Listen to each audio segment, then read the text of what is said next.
Hey, bud, you have fun at Fan Expo this past weekend? You know what? I had a really good time. I didn't get many comic books, but I met some of my favorite voice actors there. No kidding. I met one too. Sounds like a good topic. Yeah, it does.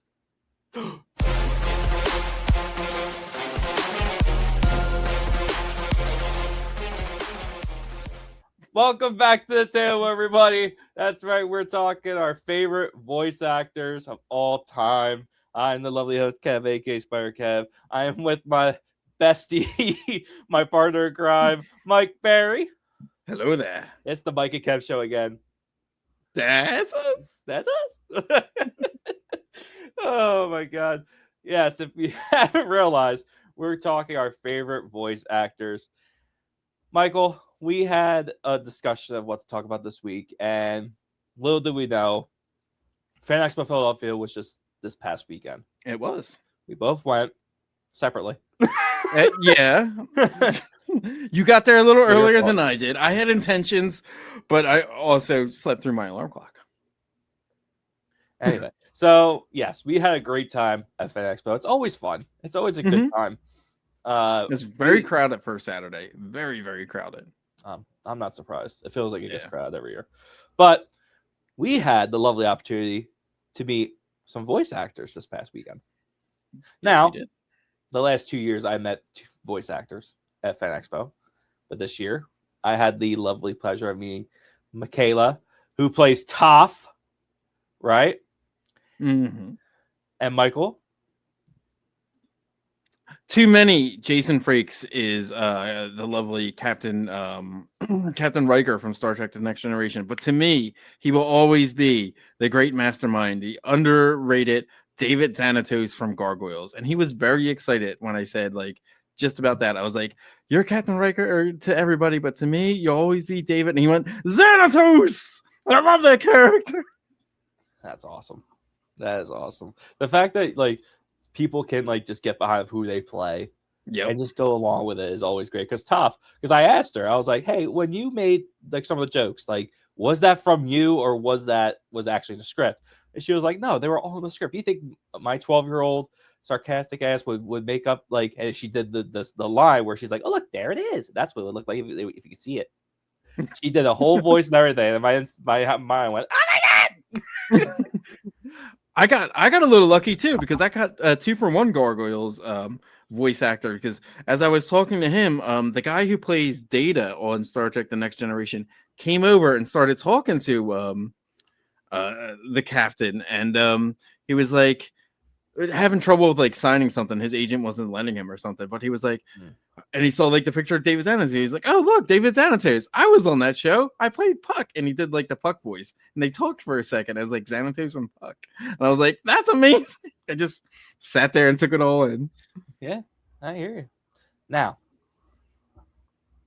do we want to do order or just your top three? I'd say top three. Most important, maybe. I don't know if I'll do favorite. I'll just say most important to me. Just most important. Yeah, let's do that. Do you have any honorable mentions? Oh, I have many honorable mentions, but maybe we'll save that before we reveal the most. Okay. You go first, sir. I go first. I did a lot of thinking about this, and I really came around to someone who just completely absorbed into a role, and once I kind of figured out who it was, when it was, because it wasn't announced when he originally did it, because we didn't have the internet back then. We had little magazines, and I wasn't quite reading heavy duty comic book magazines when I was 7. But it would be Mr. Mark Hamill, famously playing the Joker in Batman the Animated Series. He famously has an interview very early on when he's talking about the Joker line. He says whenever he would see the Joker and the Joker would laugh, it was always different size, ha ha ha. All the letters were different sizes, so he always felt like it was a very boisterous, building up crazy laugh, and that's kind of where he gets that from. In fact, he originally was on the he wasn't originally cast as the Joker. He was actually cast as a character named Ferris Boyle in the Heart of Ice episode as the guy who actually made Mr. Freeze accidentally. And they had originally cast Tim Curry as the Joker in that show, and it was deemed too disturbing. Well, dude, play Pennywise. What the hell did you expect? Yeah, dude. In fact, there's oh man, what episode is it? I want to say it's either To Be a Clown or the trash one where they actually use Tim Curry's voice. It's To Be a Clown. It's To Be a Clown. And there's like a little clown machine and it plays the Tim Curry laugh, and it's actually pretty disturbing. It's messed up. But back to Mark Hamill as the Joker. To this day, and I'm gonna say this many times, but whenever I hear the Joker, think of the Joker, that is the voice. That is what is always compared to. That is what cannot be topped in my head of the perfect casting. Now, did he do such a good job in the Killing Joke movie? No.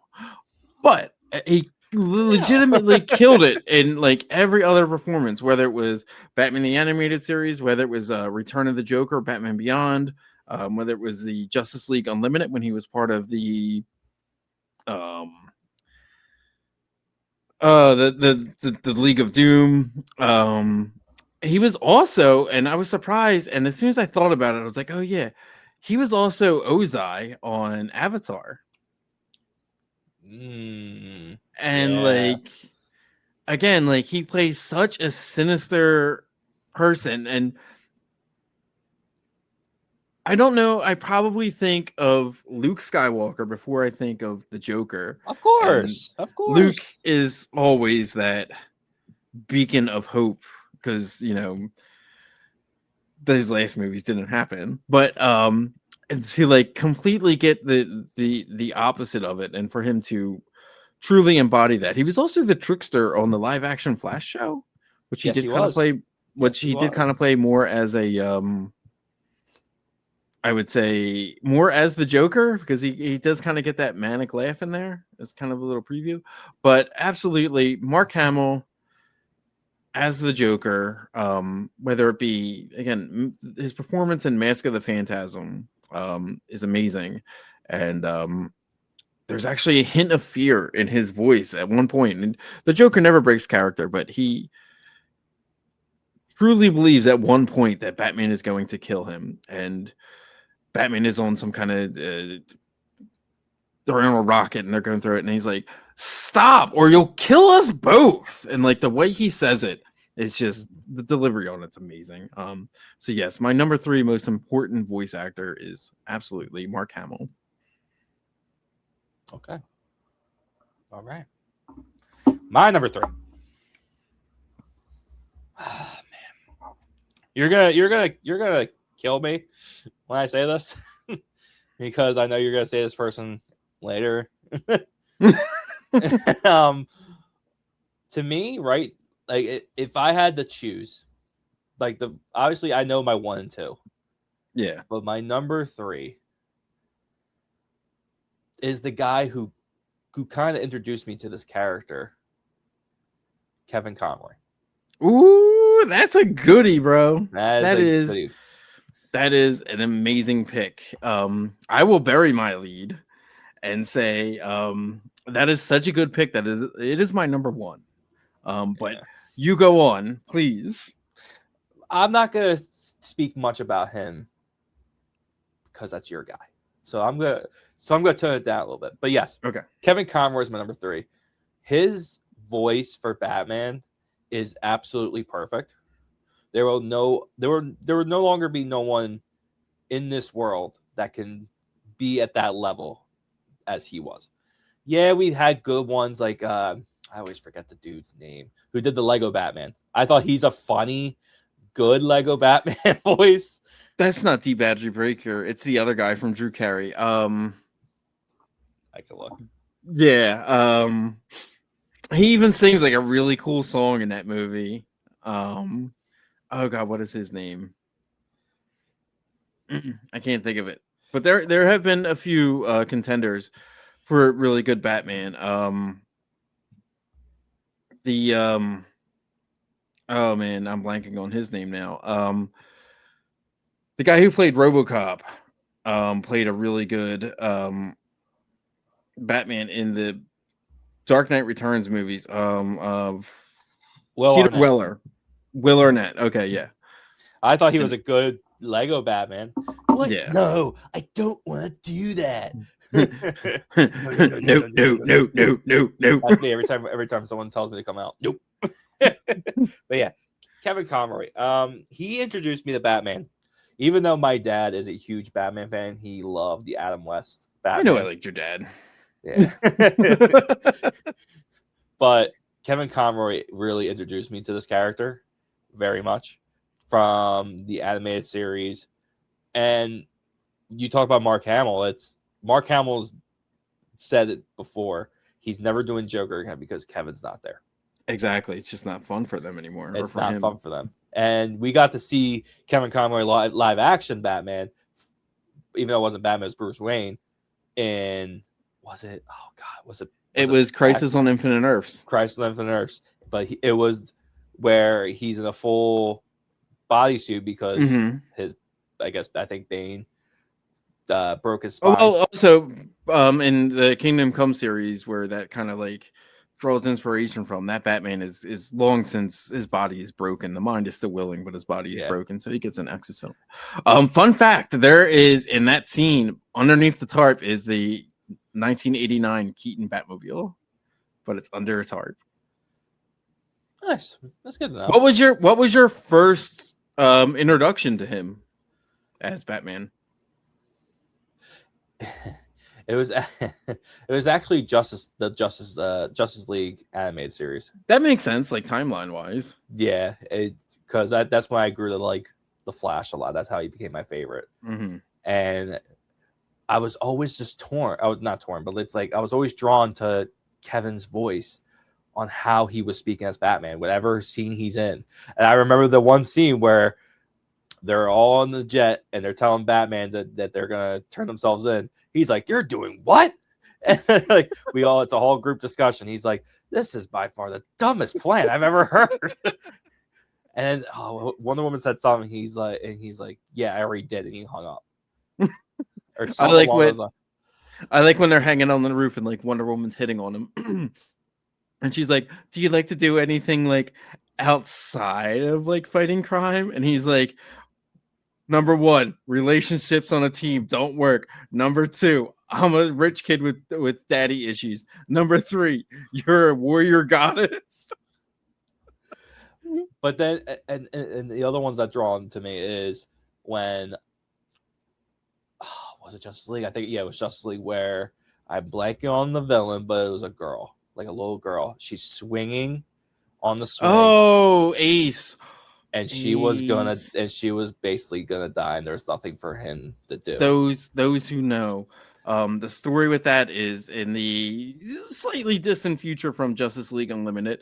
The Royal Flush Gang is taken over, but this character Ace, this little girl who has been genetically manipulated by Amanda Waller in the Argus Project, she's warping reality, and she calls in the Justice League and is like, "You got to kill her because like she's going critical, and you have to kill her." And Batman says, "I'll do it." And she knows, she's like, "You know what you're doing?" "Yes, absolutely." So he walks in there and he sits next to her on the swing.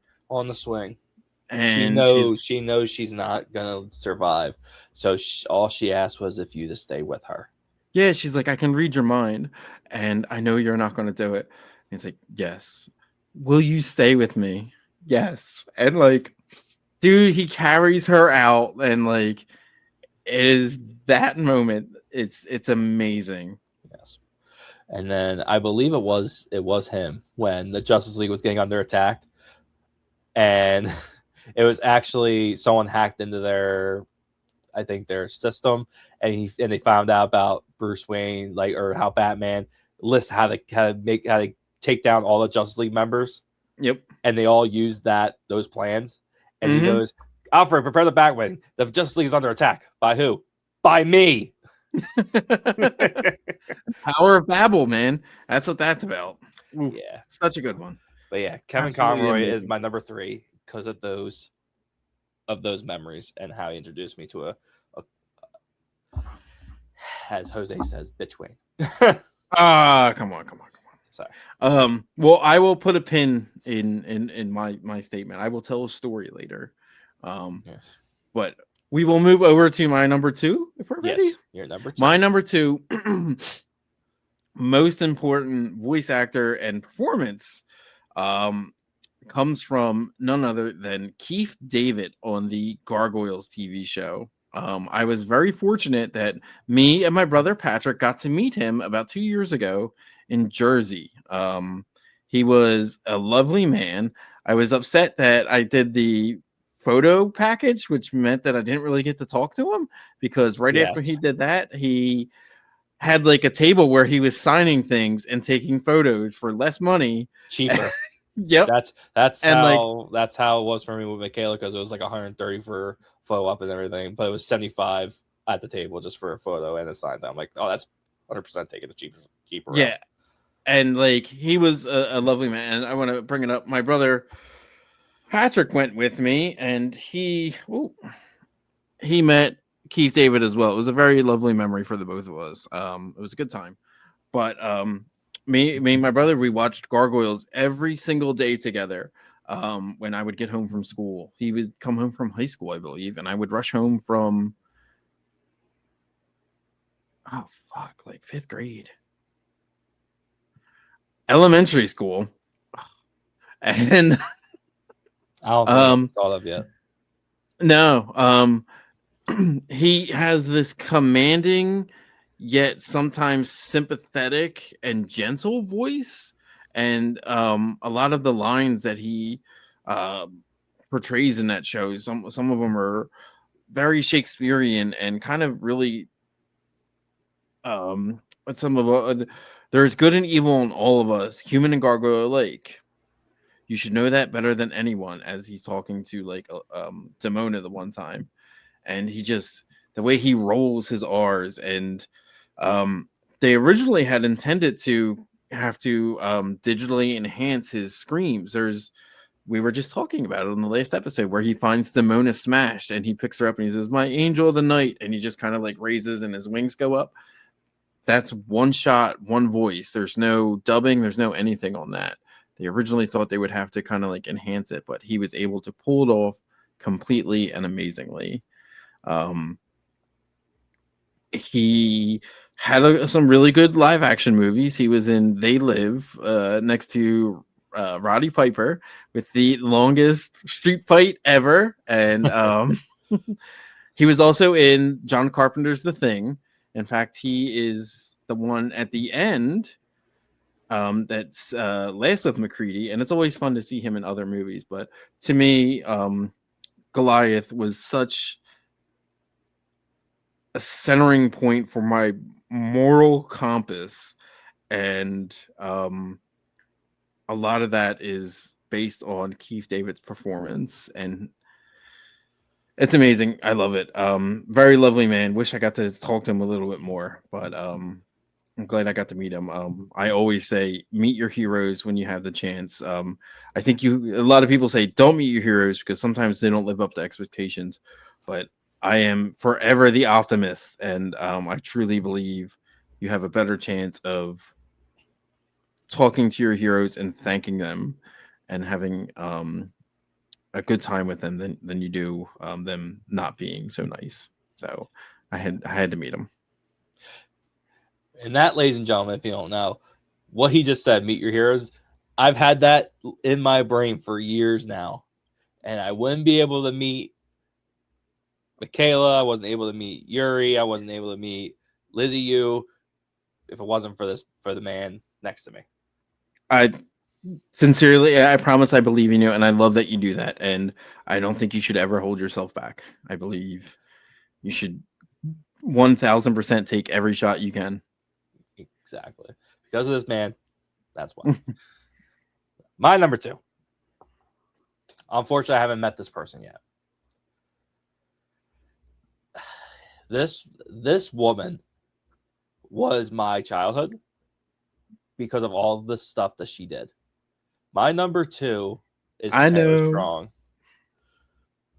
This woman, man, she owned the 2000s with her voice. from Timmy Turner to Raven on Teen Titans. And the character that I love, Ben 10. Dude, when I realized that, and like I was listening, I was like, and I think I was looking up the grandpa's voice, and I was like, Tara Strong. I was completely blown away. And she was Bubbles. Yep, she was Bubbles. She was Dill Pickles on Rugrats, and she was Twilight Sparkle. Tommy She was. Pickle? Is it Tommy? Or... No, Dill Pickles, the little baby. Oh, okay. The one. Yep, that's her.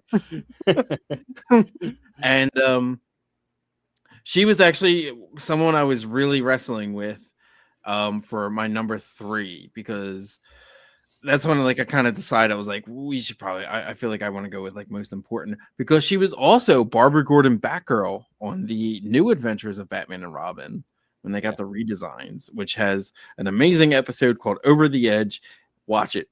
I will not spoil it. It is finest cartoons ever. Like, it is amazing. Yeah. But yeah, Tara, all the stuff that she was in, me personally, the 2 characters that I know her 100% from, Raven from Teen Titans and Ben 10. Yes, she's Timmy Turner. Yes. And I liked Very Odd Parents a lot. But it's not on the same level as a lot of shows that I watched, and including Ben 10 and Teen Titans. Her graspy voice and sinister, not like sinister, but just like dark voice with Raven. Yeah. There's like no emotion in it. Yep. No emotion. And she can just do it like that. Mm-hmm. Wrath, Metron, Synthos. Like, right? Chill. Do you follow her on Instagram or anything? Yes. Okay, you gotta like. She has these videos where she'll go like, "I'm a voice actor," and you know, of course, and she'll like roll through like all 10 of her big voices in like one sentence, and it's amazing. Yeah. Again, she just does like that. Like, it's just like breathing. Like, it's just simple for her. But Ben 10.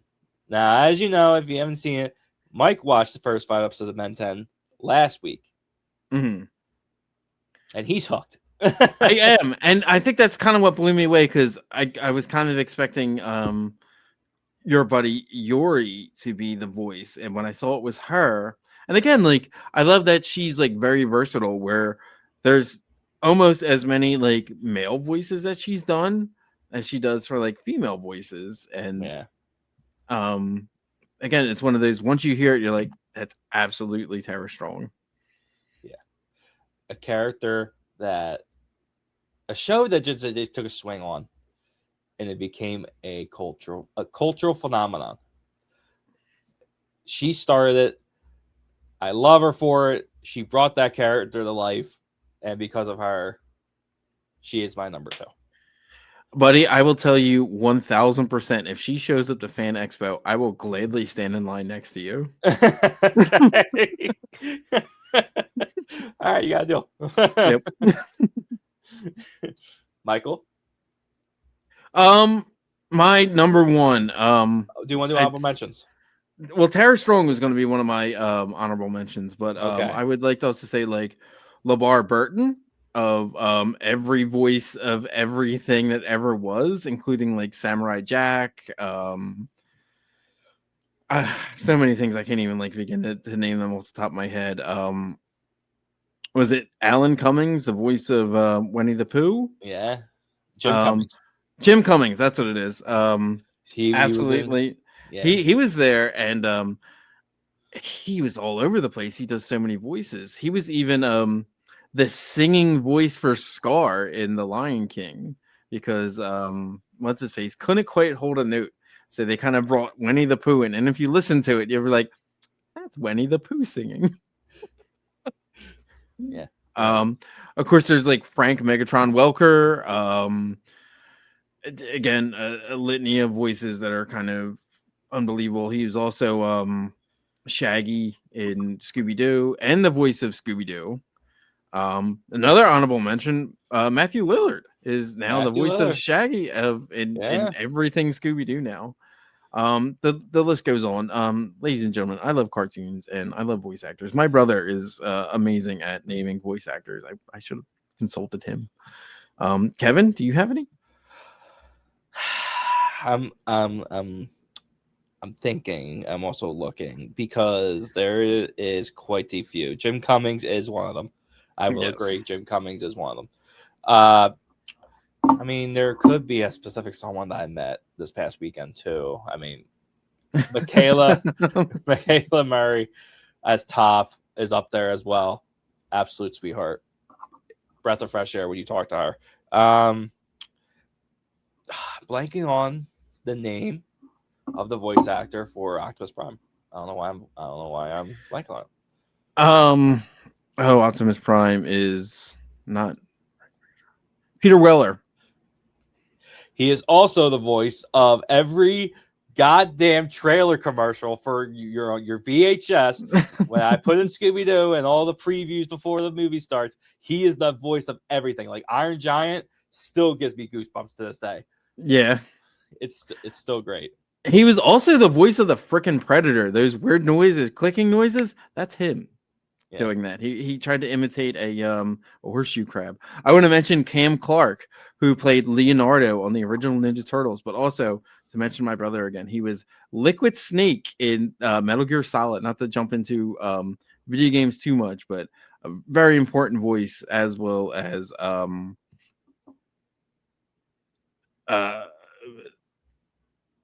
David Hayter from Solid Snake fame, another amazing voice. I could go on. We should just do a show of honorable mentions. Honorable mentions, yeah. Mark Hamill, another one, fantastic. Mako, Matthew God rest his soul. Yeah. Who played the original voice of Uncle Iroh. And all of the advice that I still absorb and still put to use from that show is rings in my head in his voice all the time. Yeah. Who was also Aku on Samurai Jack, and I'm sure a litany of other things. Yes. But if I feel like we can go on. I think we can go on, yeah. So I will drop my story, my friend, and it was Comic-Con, probably the better part. Look at me with no beard. I would say 10 years ago at least, if not longer. I just happened to be walking through, and I was actually dressed as Casey Jones from Ninja Turtles there, but I removed my mask. And I happened to see a little table, and I was like, that's Kevin Conroy. Just a little 4x8 table, no line, couple little stanchions, and I'm like, holy crap. And he had no line. No, you know what? I must have known he was there because I brought a book and I got it signed by him. So yeah, I knew he was there, but there was no line. That's what it was, and I was just blown away. I'm like, now's my chance. If he was still here, he would have had that big ass. Dude, it was the first year he did Comic-Cons. He wasn't even like up at like the booths. He was like just hanging out. Wow. Okay. Yeah, and I went right up to him, and I was like, you mean so much to me. As I said earlier, like, you are the absolute voice I hear inside my head whenever I read Batman, and I read a lot of Batman, and I was like, I remember waking up the Saturday that On Leather Wings premiered in 1992 and getting my entire family together to watch it and tape it on VHS because it was a canon moment in my life. Like the first time I saw Batman the Animated Series and heard his voice, I was like, you were so important to me. And I had my Mask of the Phantasm graphic novel that came with my VHS. It was a smaller VHS size one, and I was like, it would mean the world to me if you can sign this to Michael, whatever it takes. Because as I mentioned earlier in that scene with the Joker, where Joker's like, stop or you'll kill us both. And Bruce has lost it. And he says, whatever it takes. And like, I've lived a life where I've had to do a lot of whatever it takes to get through. And the way he says it holds up. And it's sometimes that last ember of willpower I have is that, and it means the world to me. And he signed my book, and Someone must have been cutting onions like really close by. I don't know exactly what was going on, but my eyes started getting a little funky. And he realized that, and he saw, and he looked at me, and he was like, "Do you need a hug?" And I was like, "Absolutely." So I got to hug Kevin Conroy, Batman, and he was the absolute sweetest man in the world. I am forever thankful for that, and that is truly one of the reasons I believe you should meet your heroes, because he did not disappoint, and it wasn't too long after that his line was $100 and out the friggin' door, and it wasn't too long after that he left us and he passed away, and there is no more chances to meet him. An amazing man. There's a fun story he tells or used to tell about he was a New Yorker. He went to the Juilliard School of Acting and lived in New York. During 9/11, he was working in soup kitchens to feed the first responders. And one of the waiters was like, "Hey, there's there's a fan in here," and they said, "Well, we got Batman back here cooking for us." And one of the firefighters was like, "You don't have Batman back there," and so he from raises Boston?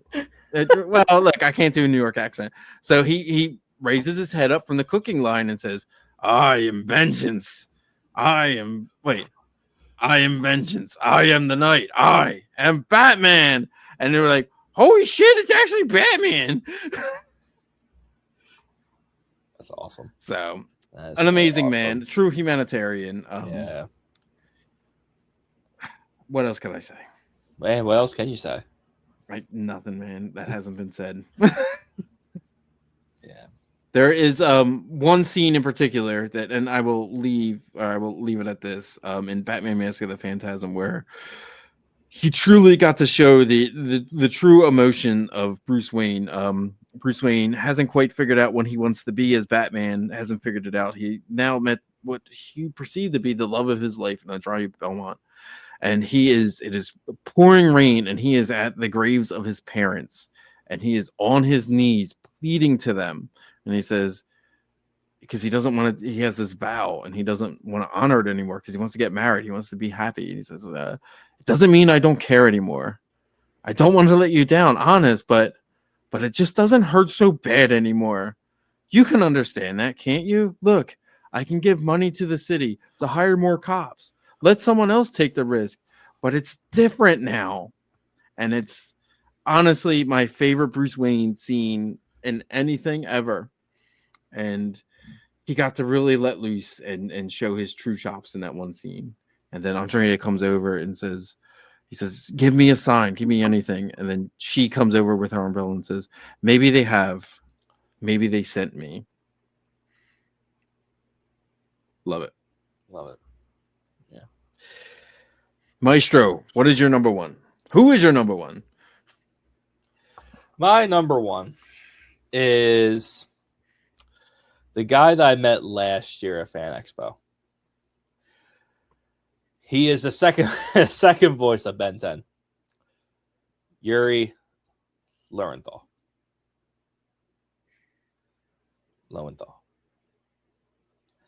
This man, just like how Kevin Conroy means to you, is what he means to me.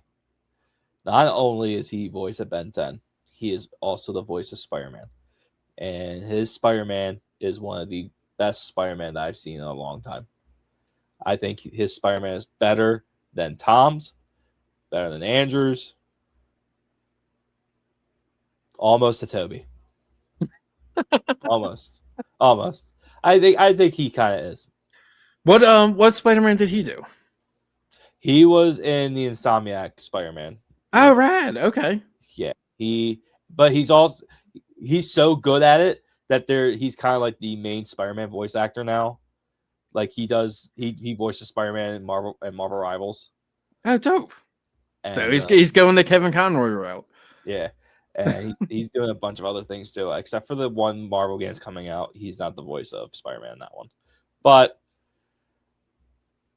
he also voiced Reptile in the Mortal Kombat video game. Oh, right. Yeah. So that's also pretty cool. But I was in line for almost 2 hours. 2 hours waiting to meet him. Frank, who used to be on the podcast, was with me the whole time. And as I went up to see him, he's about to he called me Kevin 11, which was cool. He saw me and he's like, "Oh, Kevin 11." I'm like, ah! But before he even signed the picture that I asked for, I literally said, "Before you start, like, I just want to say thank you." And he looked up. He's like, "What the fuck did I do?" I'm like, "Because of you and your character, like, you're the reason why I am who I am today. Because of Ben 10, I fell into a world of superheroes, fell into a world of fantasy and action, you know?" And I started getting emotional because I was getting a little personal with him. I was like, because of what was going on with me, your character was the reason I'm still standing. Because not only you gave me a character that I can fall in love with, but the one line that you say in Omniverse, when all the Bens were disappearing and the one Ben didn't have the watch yet, he gave him the watch. And before he disappears, all he says is, "It's just a gadget. Be the hero." And what that means to me is you don't need any power or any watch to be who you are. You are a good person because you chose to be. And now go do it. And because of you, you fucking saved me. So I just want to say thank you. And I started getting emotional. He looks at me, he goes, "Are you a hugger?" I'm so glad you got to hug your hero too, man. It's the best feeling. I was like, "Yeah, I am." He's like, "Okay, I'm gonna hug you." I'm like, "Okay." And he hugged me, and when we hugged, he's like, "Thank you for sharing that with me." And, oh, that's amazing. And he went back. He's like, "Listen, I may have helped, but you're the one that did it. You know, you started the podcast. You're doing all this cool stuff now because of who you are as a person. You fought through it. Luckily I'm helping you now, but in the end of the day, you did it." And that whole day, it was just a blur because I got to say what I had to say to him, and it will be a moment I will never, ever forget. It's so important to do that, and I love the fact that you got to do that. And I'm so proud of you, dude. I swear to God. And you weren't even there, fucker. You weren't even there. I may have been wheelchair bound at the time. I still could have pushed you. We could have cosplayed. I could have been Cyclops. You could have been Professor X. I was gonna say you could have been Jean Grey, but okay. Anyway. But yeah, man. Meeting him was, I'll never forget it. I'll never forget it. You have that forever, and like modest to the end too. And I love that because at the end of the day, you can take inspiration from many different sources, but without the cojones or the brass inside yourself, man, like you can take inspiration from anything, but you have the willpower to do it, and you have the willpower to push through. And sometimes you just need that little bit of ember to help you, and they get you along. And God knows, a lot of times, characters and voice actors have helped me too. But I love that for you, man. Yeah, we're gonna do more. we're gonna meet up with more voice actors in the future. I know us so well. If there's a Mark Hamill, there's a. My God, Mark Hamill would be that would be insane. A lot of money. Yeah. Mark Hamill. Who else could we do? Paris Strong. Yeah. I would love to get my brother and do like the Metal Gear Solid series again with like Cam Clark and David Hayter. I would be amazing. Jim Cummings. Yeah, that would be really cool too. I feel like, yeah, that would be amazing. I'm trying to think who else. Who else comes to mind? I would love to meet the guy who voices Zuko.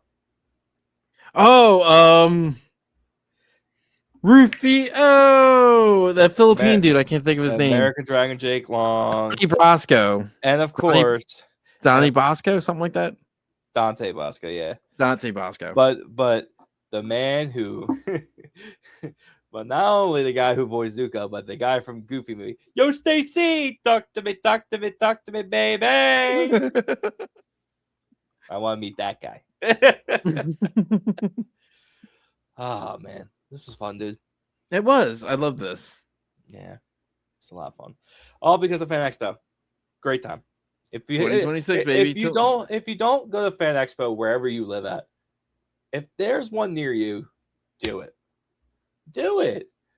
Meet somebody there, or just go for the fun and buy really expensive shit. Yeah, I mean, I went there to buy some comic books, and like I wasn't able to buy many comic books, but that's kind of where I was like, today I'm gonna cross things off the list. Yeah. And I almost got in line to meet Judith Hogue from the original Ninja Turtle movies, but her line was looking a little long. And you should have seen the Lord of the Rings. Yeah. Oh my God. It was a whole shit show. Like, God bless you and your buddy for doing that. And God, like, you scored some karma points for like standing in line with him for sure. Can't say I'm not a good friend. Well, no, because he went with me to when we met with Kayla, and he's not a fan of Avatar Last Airbender. And he literally said it to her. She's like, "Do you watch Avatar?" He's like, "No, I don't like Avatar." She's like, "What?" Well, at least he didn't say what, the blue one. And he loves that. He loves that. Really? Yeah. To each their own. Yeah. but no, it's a good time for Fan Expo, and I got this. $5 Lego of Ghost Rider. Oh, dude, that's so cool. I didn't even see that. I wish I saw that. Oh, there was a shit ton of stuff there, man. $5. Yeah, yeah. But yes, go to the Fan Expo wherever you're at. If it's near you, go do it. It's so much fun. It's so much fun.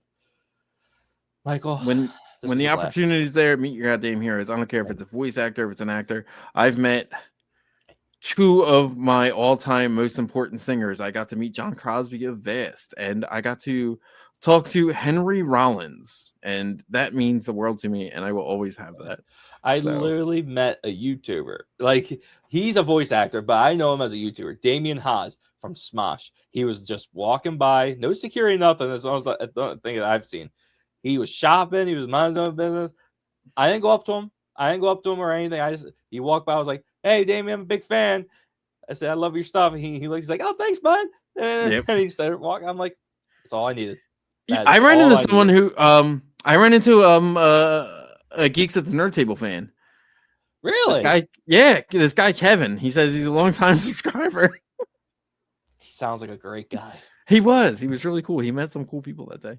Oh, that's awesome. What's funny? I met a guy named Mike.